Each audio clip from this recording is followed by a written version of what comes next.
નમસ્કાર મિત્રો મારી આ સુપરસ્ટાર દેશપ્રેમી ચેનલમાં મારા દરેક મિત્રનું હું સ્વાગત કરું છું। મિત્રો આ જોઈ શકો છો તમે શિવ મંદિર હું દર્શન કરવા ગયો છું। ત્યારે હું અવારનવાર મિત્રો દર્શન કરતો જ રહું છું। આ તમે જોઈ શકો છો ઉમરેઠનું જે સ્વામિનારાયણનું મંદિર છે ત્યાં પણ આજે મેં વિઝિટ કરી, ત્યાં પણ હું ગયો મિત્રો। આજે અનેક સ્થળો પર હું ગયો છું।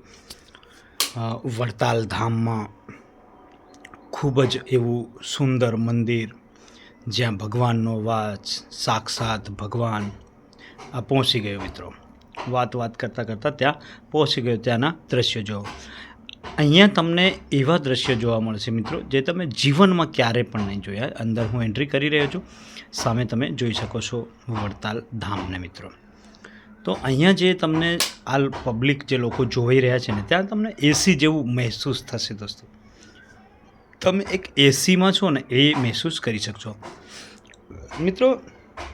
અહીંયા ભગવાને કઈ જગ્યાએ ખાધું, શું ખાધું, કેવા કપડાં પહેર્યા, કઈ જગ્યાએ બેસતા હતા, કઈ જગ્યાએ દર્શન કરવા જતા હતા, બધું જ આ વિડીયોમાં તમને વિસ્તારથી જોવા મળશે, એટલે બન્યા જ રહેજો દોસ્તો। હવે તમે જોઈ શકો છો આ મંદિરને।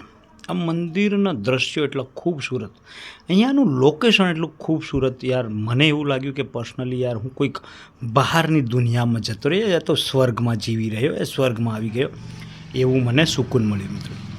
તો મિત્રો હવે અમે દર્શન કરવા અંદર ભરાયા છીએ, જોઈ શકો છો તમે અંદર ભરાયા એટલે હું વિડીયો બનાવી રહ્યો છું। આમ તો અહીંયા ના જ પાડેલું છે કે કોઈ વિડીયો ના બનાવી શકે, પણ હું છતાં પણ હું વિડીયો તમને જોવાડવા માટે સ્પેશિયલ તમને જોડાવા, અમુક લોકો બીજા ફોટા પણ પાડી રહ્યા છે, પણ તમે જોઈ શકો છો બોર્ડ। અહીંયા મેં વિડીયો શૂટ કર્યું, પછી ધીરે ધીરે આગળ વધ્યા એટલે અહીંયા પણ આ ભગવાનના પણ આપણે વિડીયો શૂટ કર્યા મિત્રો। તો આ બાજુનો દ્રશ્ય તમે જુઓ મિત્રો। આ જે છે ને ભગવાન, અહીંયા ભગવાન આની સામે જે છે ને અહીંયા ત્યાં રહેતા હતા અને આ જગ્યાએ દર્શન કરતા। એમના કપડાં શું પહેરતા હતા, એમનું રસોડું બધું જ તમને જોવા મળશે। તો હું એ જ બિલ્ડિંગમાં આવી ગયો છું મિત્રો।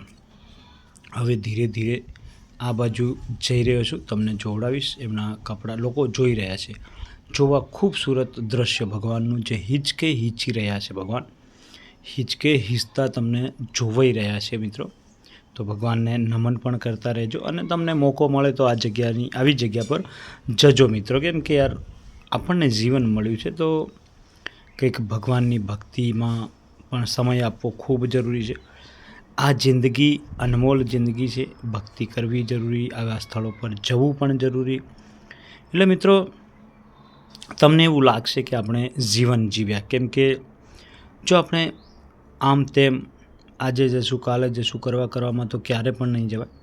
તો હું તો ફર્યા જ કરું છું ઘણા વખત યાર, મારી ઈચ્છા થાય ત્યારે। તો તમે જોઈ શકો છો આ મંદિરના ખૂબસૂરત દ્રશ્યો, ખૂબસૂરત અહીંયાથી હું જે એંગલથી તમને જોવાડી રહ્યો છે ને, એટલા ખૂબસૂરત દ્રશ્યો જોઈ રહ્યા છે દોસ્તો। ખૂબ મજા, એમ દિલને સુકૂન મળી જાય। સામે વાદળો પણ જુઓ દોસ્તો, એક વાદળોના બી દ્રશ્યો યાર આપણા આંખોમાં કેદ કરી લે ને એ પ્રમાણે જોવાઈ રહ્યા છે તમને। તો આવી એક યાદગાર પલ, આપણા જીવનના જે ઇમ્પોર્ટન્ટ દિવસો, જે મહત્ત્વની જે આપણો સમય જોઈ શકો મિત્રો। આ ઘણા બધા એવા ભગવાન, આ ગણેશજી છે, લગભગ ગણેશજી જ છે મિત્રો। એટલે ગણેશ ભગવાન અહીંયા, દ્વારકાવાળા ભગવાન, રણછોડજી પણ અહીંયા, બધા જ ભગવાનો આ એક સ્થળ પર તમને દર્શન કરવા મળશે। અને મિત્રો જોઈ શકો છો આ ભગવાનના કપડાં પણ તમે આ જોઈ શકો છો, હું કર્યો કે આ ભગવાન આ કપડાં પહેરતા હતા। આ કપડાં, આ બાજુ પણ કપડાં જોવા છે, પછી આ ભગવાન કપડાં પહેરતા હતા અને એ અહીંયા મૂકવામાં આવ્યા છે ને સ્વામીજી સમજાવી રહ્યા છે કે ભગવાન શું શું કરતા હતા, એમને કઈ કઈ ચીજ વાપરી, એ બધું જ અહીંયા તમને જોવા મળશે। અહીંયા હજી પણ સજાવેલું છે દર્શન માટે। તો દોસ્તો જોવો, આ તલવાર છે, ધારિયા છે, આ જેટલી વસ્તુ તમને અંદર જોવાઈ રહી છે મિત્રો, એ બધી જ વસ્તુઓ ભગવાને યુઝ કરી હતી। તો મિત્રો આ બધી વસ્તુઓ જોવા માટે ત્યાં જવું ખૂબ જરૂરી છે, કેમ કે જીવનમાં આ બધું નહીં જોઈએ તે જીવન જીવ્યા એનો અહેસાસ કઈ રીતે થાય મિત્રો। તો મિત્રો અહીંયાથી પણ હું તો લગાતાર આ મંદિર પર મારી નજર હતી, અહીંયા મંદિરના જે દ્રશ્યો જોવાય, અહીંયા ભગવાને ઈંટો મૂકી હતી. આ 9 લાખ ઈંટોથી આ મંદિર બનેલું છે.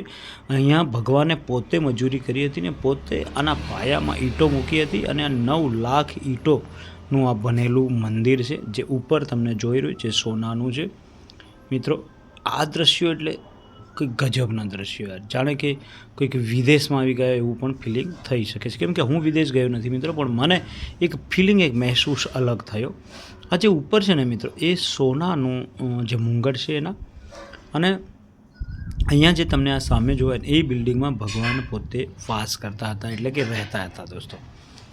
અને આ મિત્રો એટલે કે આ જે દર્શન કરવા ગયેલા લોકો ને અહીંયા જે જગ્યાએ તમને અત્યારે લીલી તાડપત્રી જેવું જોવાયું, ત્યાં એટલું સુકૂન મળે છે કે જાણે કે એસી ચાલતી હોય ને એવું મહેસૂસ થાય. મેં પોતે મહેસૂસ કર્યું છે મિત્રો. એટલા ખૂબસૂરત અહીંયા મને આનંદ થયો. અને એક જગ્યા એવી છે જ્યાં ભગવાન બેસતા હતા, એ જગ્યા પણ જોડાવીશું આપણે આગળ. અને ભગવાનના ચપ્પલ જે છે ને આ સામે તમને જોવાડી રહ્યો, અહીંયા ભગવાન રહેતા હતા. આ ભગવાનનું ઘર છે મિત્રો. અને હું જે બિલ્ડિંગમાંથી હું જે મંદિરમાંથી જોવાડી રહ્યો છું ને, ત્યાં ભગવાન દર્શન કરવા માટે જતા. તો હવે હું પહોંચી ગયો છું ભગવાન જ્યાં રહેતા એમના ઘરે, ને તમને આ જોવાડું, અહીંયા ભગવાન બેસતા હતા. આ બાજુ આની સામે ફરીથી તમને જોવાડીશ આગળ. અહીંયા મિત્રો આ છીડી છે ને ત્યાં ભગવાન બેસતા હતા. અને આ જે હું તમને જોવાડી રહ્યો અહીંયા ભગવાન રહેતા હતા. તો ભગવાનની એક ખૂબસૂરત સ્ટોરી આપણે સાંભળી રહ્યા છે, જોઈ રહ્યા છે મિત્રો. આ અનેક ભગવાનો છે ત્યાં. તો ખાસ કરીને ભગવાનોનું ધામ એટલે વડતાલ ધામ પણ કહી શકાય મિત્રો. એટલે આ વડતાલ ધામની વિઝિટ કરવી, વડતાલ ધામે જઈને દર્શન કરવા. અહીંયા સંત મહંત જે આવતા ને એ બધા જ એમના અહીંયા ફોટા તમને જોઈ રહ્યા છે. ને જે સત્સંગ, ભજન સમારોહ યા આરામ કરવાનું જે સ્થળ છે ને અત્યારે પણ મિત્રો, તો આ સ્થળ છે. અહીંયા રહીને સંત મહંતો જે છે ને એ આપતા હતા. અને હવે તો આ બાજુ જુઓ, જે એક અખંડ જીવન જ્યોત મતલબ સળગી રહ્યા છે, અને પંખા પણ અહીંયા ફરી રહ્યા છે. એટલે મિત્રો અખંડ આરતી નહીં, અખંડ જ્યોત કહેવાય છે.